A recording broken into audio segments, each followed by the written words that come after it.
Kermode was refused a contract renewal by the three players' representatives, who include the controversial broadcaster Justin Gimelstob Credit. Action Images. The inquest into last week's decision to eject ATP president Chris Kermode began in earnest last night. Roger Federer complained that tennis politics is in turmoil, while Rafael Nadal suggested that the guys who are running the Player Council, which is chaired by World No. 1 Novak Djokovic, had failed to consult their colleagues. At a board meeting on Wednesday in Indian Wells, Kermode was refused a contract renewal by the three players' representatives, who include the controversial broadcaster Justin Gimelstob. Djokovic is also understood to have backed a change of leadership, although he has refused to confirm this, or to offer any explanation for the decision, citing confidentiality of the ATP structure. There has been widespread outcry at a move which will leave the men's tour without effective leadership at a time when, in the words of outgoing All England club chairman Philip Brook, there is more unilateral behaviour and discord in our sport among the governing bodies than I've seen in 20 years. After beating Peter Gojowczyk in his opening match in Indian Wells, Federer was asked for his views. He replied that he was a little worried, and added that tennis politics is in turmoil. Some players disagree, the tournaments and the players are not of the same opinion, and that is the mood. You cannot say explosive, but there is already some uncertainty. Asked if he had been consulted on the decision, Federer replied, "I tried to meet Novak on the deadline, before the Player Council voted last Tuesday.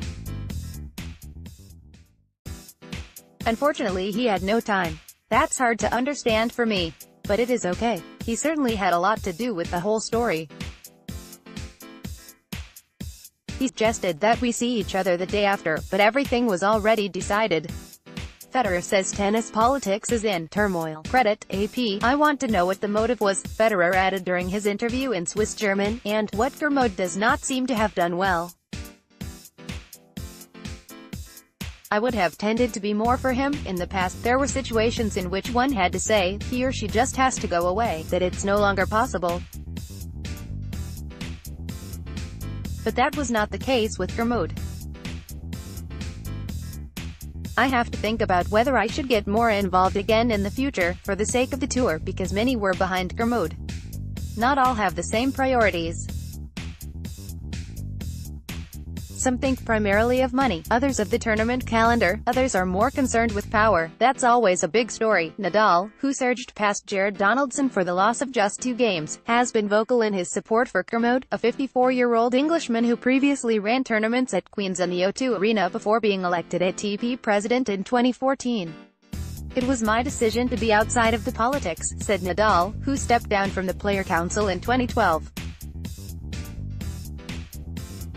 "But at the same time, I am disappointed that nobody came and explained why. What's the real reason of we don't have Chris continuing running our sport? The guys who are in the council, at the end of the day, represent the rest of the players. They don't represent their opinions only. Normally, they have to ask the players about what they think to make a crucial decision like this one, and I really hope that they did with the rest of the players. If they did, it is great. It was not my case. I have my phone with me, so nobody texted me to speak about or to ask me about what's my thoughts about that decision." World No.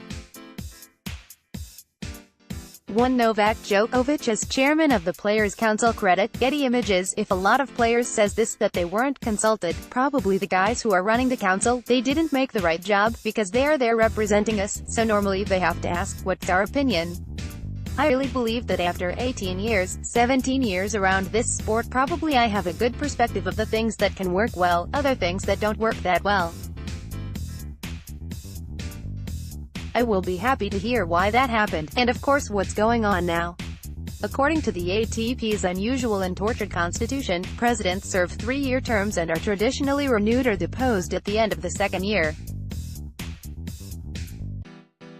Mark Miles, the first man to hold the job after the formation of the tour in 1990, lasted for 15 years, and since then there have been 4 more incumbents: Etienne de Villiers, Adam Helfand, Brad Druitt, whose reign was tragically cut short when he developed motor neurone disease, and then Kermode. In Kermode's case, however, the vote for his removal was particularly divisive for 3 reasons. Firstly, because of the leading role played by Gimelstob, a controversial figure who will be back in a Los Angeles court on Wednesday for the latest in a series of hearings surrounding an alleged assault. Secondly, because both ATP tournaments and numerous players have expressed support for Kermode. And thirdly, because no explanation has yet been offered for this apparent coup.